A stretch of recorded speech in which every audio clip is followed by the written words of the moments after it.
Alexander. I'm joined by my co-host Wyatt and Gabe, also known as WombatBaby, our mid laner for League of Legends. Fellas, introduce yourselves. I'm Wyatt, caster for Ball State Esports. Replacing Turner today. Could not make it, unfortunately.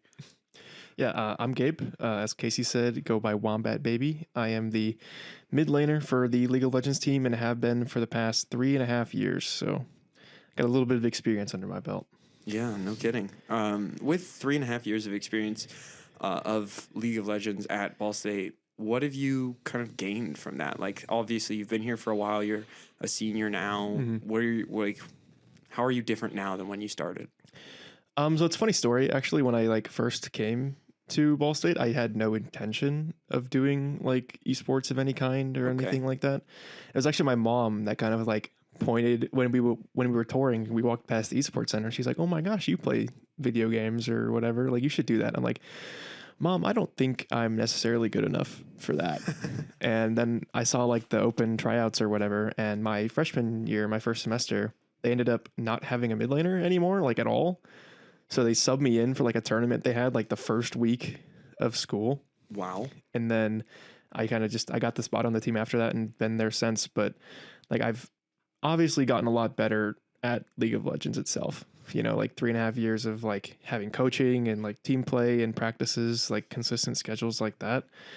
I've gotten a lot better at that. But I think the biggest thing that I've personally taken away from it, outside of the game, is my leadership and coordination abilities with people.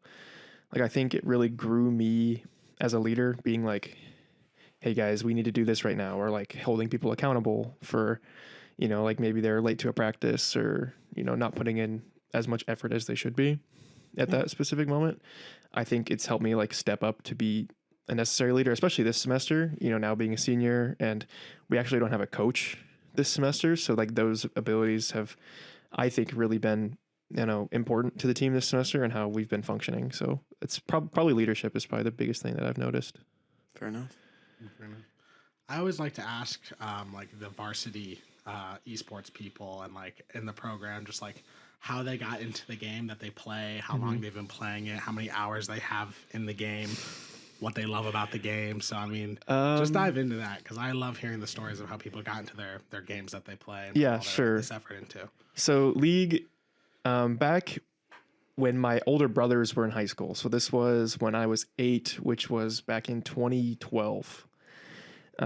They were in high school and they started getting into League with some of their high school friends. And me being 8 and have only really played Nintendo games, we had a Wii and a GameCube, and I had a DS that I would play Pokemon on and stuff. Nice. I had never played a multiplayer game, online multiplayer game before. And they had 2 friends that they played League with, so it was my 2 brothers and their 2 friends. So they were looking for a 5th. Oh, they need a 5th. They needed a 5th, right? Okay. And they were like, "Oh, we have a yeah, we have a homegrown 5th that we can use." And I had a really crappy old laptop that my dad had that he would use for bills and stuff to pay. So I downloaded League on that PC and I would play on my couch in the basement. No mouse pad. My mouse was just on the couch. And I had the the computer on my lap, and it would burn me because it was hot. Right. But that's how I used to play, and that's how I got into the game. And I really liked it playing with them. And I played. It was probably my main game for it in Minecraft for the first 5 years of me playing PC games. And then I had a bit of a falling out of love with the game, you could say, after that. When it was around Fortnite, when Fortnite came out. I really got into Fortnite, and League kind of went on the back burner for me at that point. But I started playing League more again over the summer before I came to Ball State, and then I just so happened, convenient timing. Yeah, convenient timing for that. So it was actually funny. I every year that I played beforehand, I would increase a rank. I started bronze, and then I went to silver the next year, and then gold the next year, and platinum the next year, and then I stopped playing. And then when I came back, I was in diamond, and then the next year I hit master and all that. I've been hard stuck master for the last 3 years or so. But oh no, you're just terrible at the game. Yeah, frankly. Come on, hard stuck master. Unfortunately, you need to lock in. Yeah, I need to lock in. Get a load of this guy.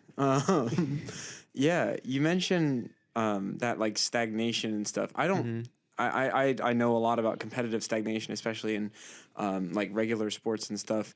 How do you cope with that in an esports world? Like if you're stagnating, if you're not playing like yourself, how do you get yourself out of that funk?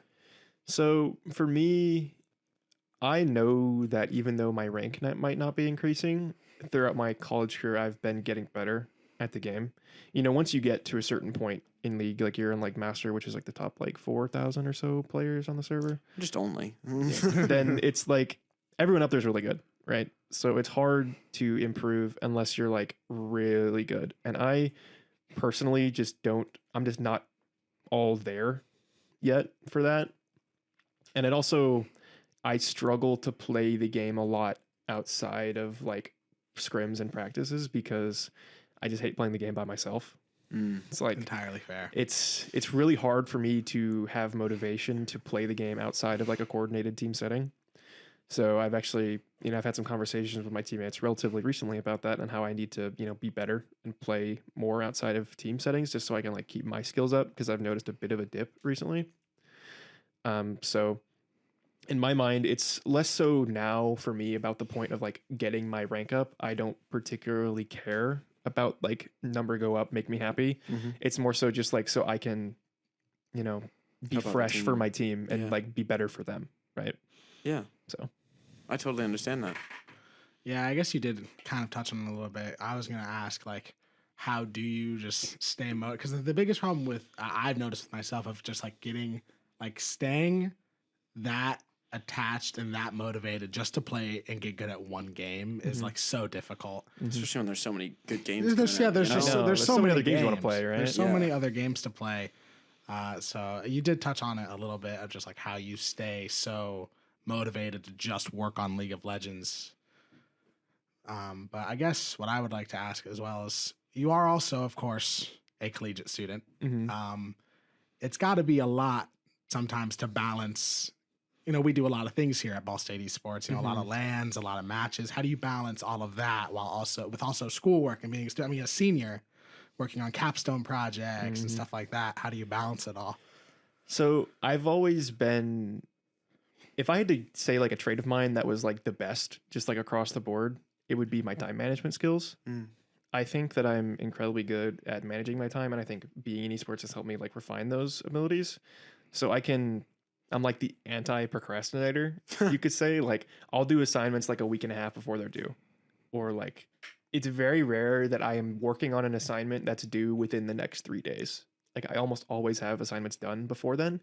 So then by doing that and keeping ahead of my work, I then have a much easier time fitting in, you know, practices and all the other things that I want to do with my life, you know, like even with being a senior and having, you know, multiple projects and all that stuff, especially, you know, this month being in the end of November, beginning of December, have a lot of projects basically for all my classes and things. It's, you know, keeping ahead of all my work and not ever really falling behind and getting in that sort of thing where it's like I have to pick between, oh, do I submit my project tonight or do I show up to practice? Right? I've never had to fall into that kind of dilemma, and I think that like time management's really been a big part of that. Yeah, that's important stuff. With League, there's so many characters. I will not lie and say that I know so much about League. In fact, I think if we ever finish that production plays episode of League, you will see just how little I know about League of Legends, which is that I watched Arcane. Hey, And it was that's good. enough. It was good. Arcane is good. That is a lot of people's knowledge of League of Sub Legends. question: did you watch Arcane? Oh, of course. What'd you think of it? Like I mean, being someone that plays League and like knows the lore of like the world, Arcane was so cool. Yeah. Like just seeing like, and I would watch it with like my girlfriend or like my parents, and they wouldn't know like the background lore, and I'm like, I would want to tell them all the little things that I'm noticing and all the like the things I know that are going to happen next, but I just didn't want to like. It was, you know, it's hard to describe. You know, like you have all this background information and you want to share it, but you don't want to spoil them. But it just made me appreciate the show so much more. Yeah. How does knowledge of lore incorporate into like your passion for the game? Like because it is such a deep universe, as I was learning. Because I had to look this up for trivia for the 24-hour stream. There's so much lore to this universe. Does that factor into your love of the game, or is it just competitive? It definitely helps. It's, you know, it would never hurt. kind of thing. I've never been one to, like read all of the blogs or do all like the comic books and all like the side stories and stuff. But I do enjoy occasionally watching like YouTube content about lore. Like if you ever watch like a Necrit video or something. Oh yeah. He's got some really cool stuff. But it doesn't hurt, like when you're in game, a big part of League is like and their design philosophy is like the champion fantasy. And a lot of that comes from the lore, right? So if you want to play someone like Aatrox, who's like this really cool like He's a demon top guy laner. with a sword, right? It's like you want to feel like an unstoppable demon king, right? Yeah. And that's kind of like a lot of what people get out of like their favorite characters is like intertwining the lore into their gameplay and how that kind of goes through. So it's never a bad thing. Yeah. Speaking on a more of the competitive side of League of Legends, I know you are a big fan of professional League. Yep. I believe you're a Cloud9 fan. Yes, correct? I am. Yes. When you watch that stuff, does it like motivate you to like want to go play the game? Do you have a favorite player that inspires you the most? Do you try to like, I'm going to learn what this guy did? Of course, I might be showing my arrogance of my knowledge of League of Legends right now, but I get it. I know one professional League of Legends player. Faker, yeah. Yeah, everyone knows Faker. Everyone knows Faker. 6-time world champion, the GOAT. Six-time world Yeah, champion. guys, we all know who that is. It's like the Tom Brady of definitely all of us League, know. where it's like if you split Tom Brady's career in half, he's the GOAT twice. If you split Faker's career in half, he's the GOAT twice. Twice. Like, Okay. no one else in the world has more than 3 world championships, and everyone that has 3 is his teammates. Wow. So, and he has 6. Oh my God. So he's kind of that guy. He is nicknamed the Unkillable Demon Unkillable King. Demon King. Yeah. So That's crazy. He is kind of that guy. And he's a mid laner. That's so true. he's your guy. He's Your my role. GOAT. So I've never really been one to like idolize Faker. I can kind of like be like, oh my gosh, he's so good, Sure. But it's in like his early career, he was like the best player in the game. Yeah. He kind of came off that role around like 2017, 2018 time. Okay. He's still really good mechanically, but he's not like the best at it anymore. He's old and frail. Yeah, I mean he's pushing 30, and that's like Peyton Manning on the for Broncos. esports. Yeah, exactly. Esports. So he's like kind of like the facilitator type guy now, and all of his teammates can sometimes pick up that slack. But I mean, he is still absolutely incredible at the game.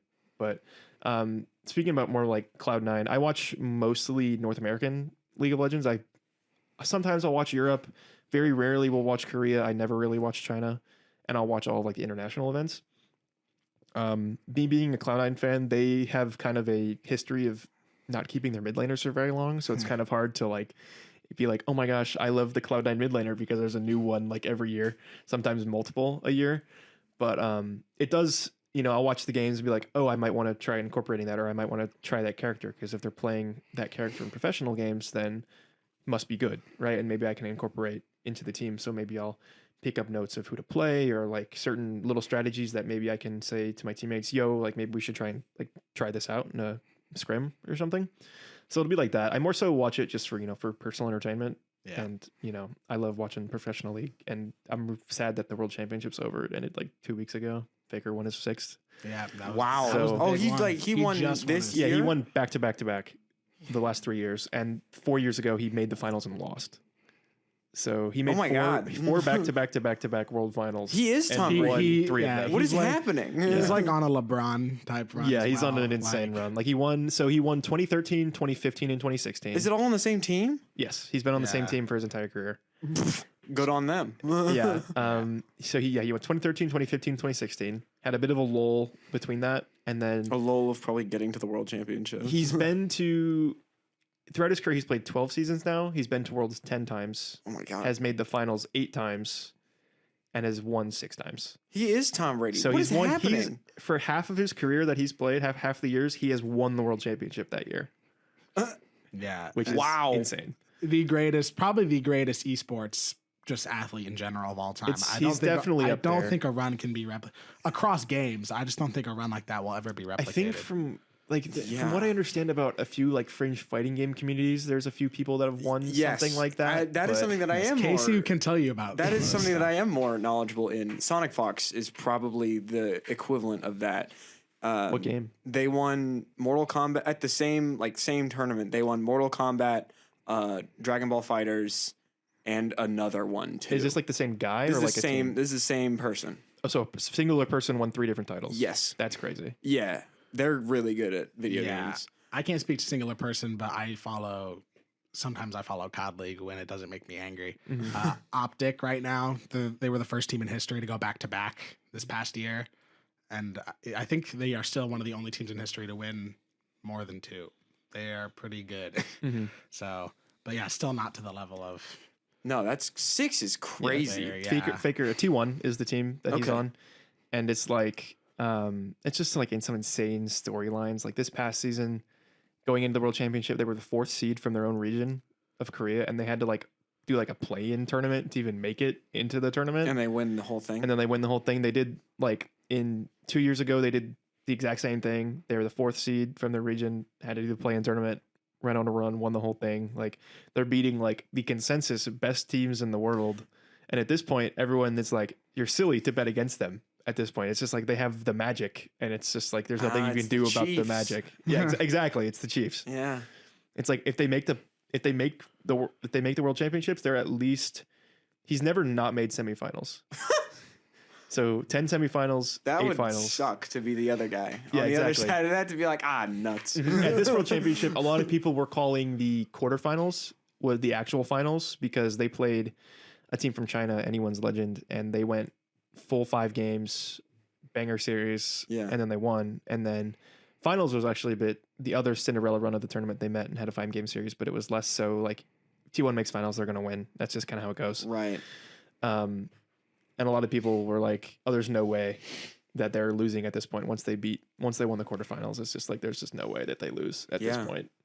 That's crazy. That's so crazy. So speaking of championships, we won last spring. Yeah, last spring. The ESC championships. Walk us through that victory there against Northeastern University. Yeah. So I'm trying to remember. So we had 2 players that are no longer on the team. Right. Our top laner and our support were different last semester. We had a really strong team. Like all of our players were very high ranked. We had been playing together except for our AD carry who was new last semester, Casper. Our roster had been together for like 2 years at that point.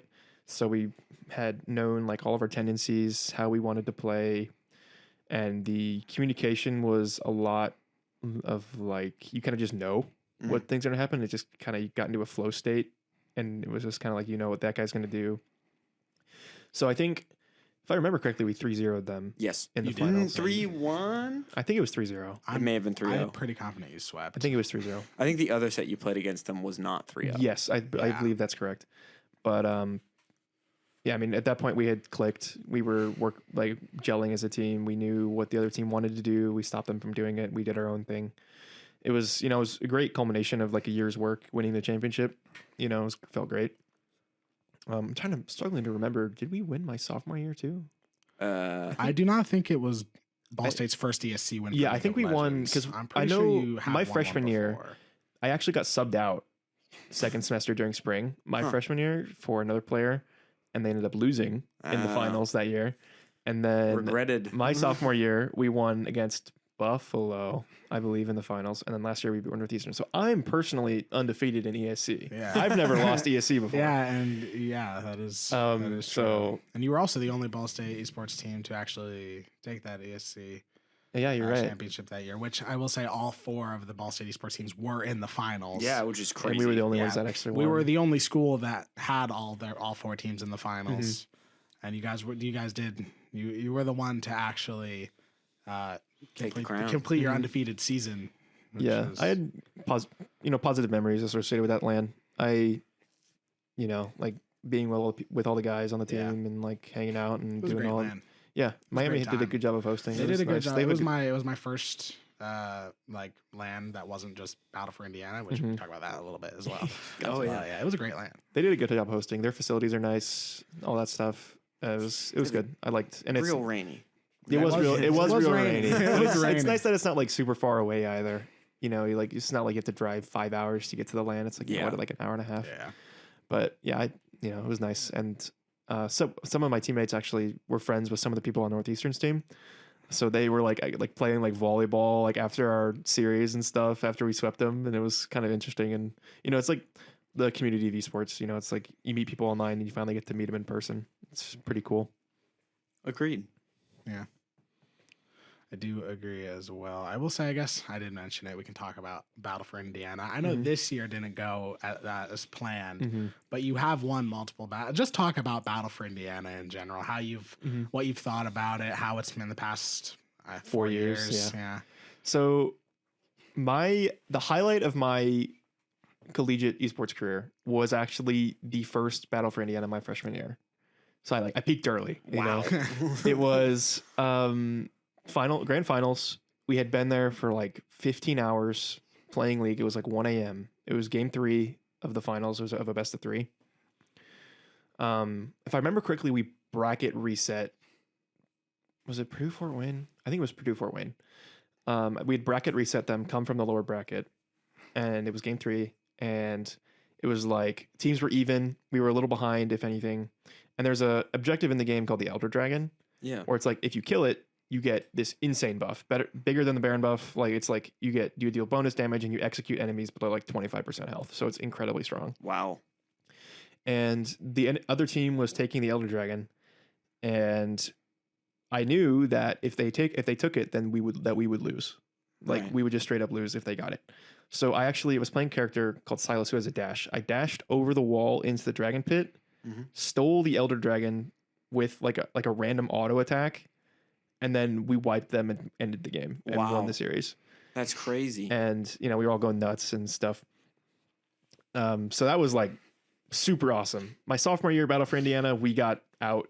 We were there for like 4 hours. We exited really early. We got upset by Indiana and then Purdue. I think like back to back. We were the odds-on favorites to win, and went in and got pretty smoked, which was a bit of a like letdown based on the prior year. And then the next year or last year, we won again. I think we beat. Was it IU, or was that Valorant? I think it was IU. I have no idea. I think it was IU. Oh, and my first year was actually Purdue Northwest, not Purdue Fort Wayne. That was different. Because Purdue Northwest used to be good at League back then. But last year was IU, I think. And we won pretty convincingly and, got the mojo back and all that. And, we had our roster that had been playing together for 2 years. Even before like our new AD Casper had come, we had Brad, who had been playing. He was, a year. He'd been on the team the whole time, 4 years as well. We didn't have a whole lot of resistance in that tournament from what I remember.